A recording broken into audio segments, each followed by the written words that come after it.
All right, people, just want to do a quick video talking about my thoughts on SummerSlam here. So I'm going to get right into it. First off, the fact that it's 2 nights is ridiculous. Nobody wants to watch wrestling for their entire weekend unless you're a loser, which, again, a lot of wrestling fans are, but normal people like myself don't want to be engulfed in wrestling for the entire weekend. But anyway, on night one, you have CM Punk versus Gunther, and then you have Seth Rollins cashing in at the end. So they did a little injury angle with it, which I thought was a good angle. I thought it was a really good angle, actually. They actually executed this injury angle very well. Nobody really knew if it was fake or real. Of course, all the idiots on Twitter are trying to speculate and look at Dave Meltzer. Is it real? Is it not? Guys, you know it's okay just to go along with the show and not know every little thing that's going to happen before it happens. That's okay to do, guys. But wrestling fans have this obsession with trying to figure out who's going to return, who's going to win, who's going to go over. These dirt sheets are some of the worst websites in history, in wrestling history. I mean, they've really ruined wrestling in a way. Of course, wrestling's already been ruined, but they've contributed for sure to the downfall of wrestling in general. Because they really try to spoil everything, and then everybody goes on them, and it just really ruined wrestling. There's not many true surprises anymore. But this was executed really well, I thought. A lot better than the typical WWE injury where it's oh, he hurt his elbow, and Seth Rollins is targeting his elbow in this match, guys. So it was it was very well done, I thought. You also had Jelly Roll Wrestling, which is a complete joke that you have to insert Jelly Roll into a SummerSlam match. I mean, his name should tell you he's not fit to be in a wrestling ring. He's named after a donut. He's an overweight person, 300 pounds at least. They say, oh, he got under 300 pounds for the match. Oh, wow, he's 298 pounds. Shouldn't be in the wrestling ring. And it's just an embarrassment that WWE has to do this to get seats to get asses in the seats. And when somebody like this wrestles, the expectations are always so low that when they do one move or take one move, it's oh my God, that was awesome. No, it sucked. And then we move forward to night two. So you had Cody Rhodes going over John Cena.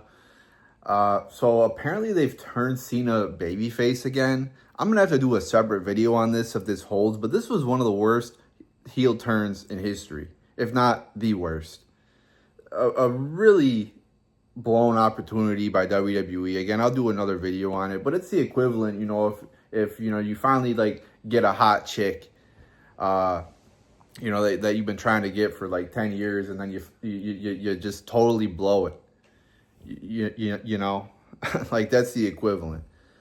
But Cody Rhodes goes over John Cena, and you got Cody Rhodes crying. I don't get what's this with all the guys crying now in WWE. You got Cody Rhodes crying. You got CM Punk on that documentary. He was crying.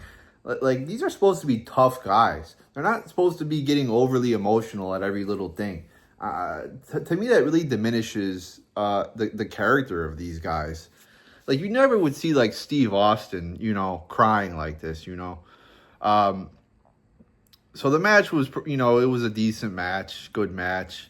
I really don't understand, what they're really trying to do with Cody Rhodes, though. He went over at WrestleMania, and that was his big moment. And now he's, they're, trying to do it over again because his first title reign. Let's remember, his first title reign wasn't that good. It was mediocre. It wasn't, awful, but it was, it wasn't... I don't think it lived up to expectations. So now they're trying to do his moment over again, I guess, and trying to give him another shot at a title run. But yeah, I'm not too impressed with Cody Rhodes, to be quite honest. And one of the things that really takes away from this match for me is the amount of finishers are just crazy. You got Cody Rhodes hitting 3 finishers, Cena kicks out. Cena hits 3 finishers, 1 off the top rope, Rhodes kicks out. That really takes away from the match for me to see that happening. Like, I get in a really big match situation, you might have a guy kick out of one finisher, but to kick out of like 3 or 4 finishers, it's just really dumb. Like, they hit a pile driver as one of like the first moves in the match. Like, that should have been towards the end. Like, they're really diminishing the worth of these moves when you got people kicking out at 3, 4, 5 finishers, and it's like every match that, every pay-per-view match that this is happening.